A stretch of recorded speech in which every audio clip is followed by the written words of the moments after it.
नमस्कार मु सागरिका स्वागत करुच्ची होममेड फूड को। आज आम बनैबा देसी कदली मंजा और आलूर राई बा बेसर तरकारी।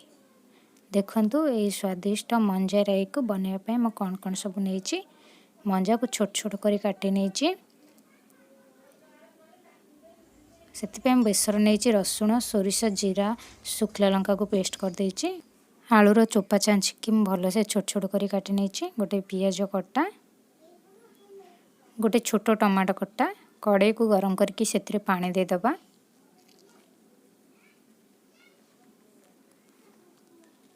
से अल्प हल्दी पाउडर देदबा अल्प लुण को देदबा। पानी गरम हवा पर से मंजा को देदबा काटिकी रखिदबा। मंजा को कवर करके 4-5 मिनट पर्यंत सिझेदबा। देखो 4-5 मिनट पर कवर बाहर करके ताको गोटे प्लेट को छाणी नबा।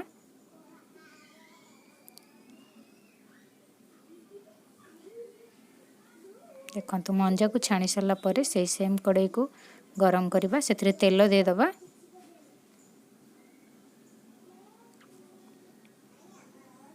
तेल गरम हवा पर से पंच फुटण देदबा।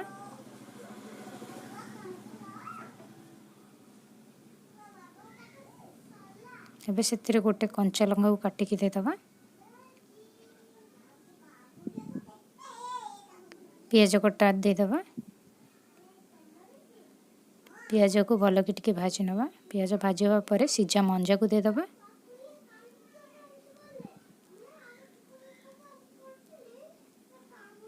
से आलू को देदबा।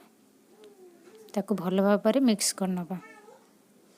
ताको 2 मिनिट पर्यंत हाई फ्लेम रे हल्दी पाउडर टिके देकी भल से फ्राए करदबा।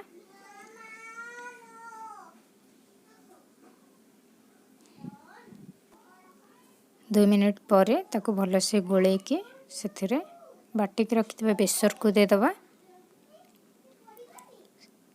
ताको भल से टिके गोले नबा। आवश्यक अनुसार पानी देदबा।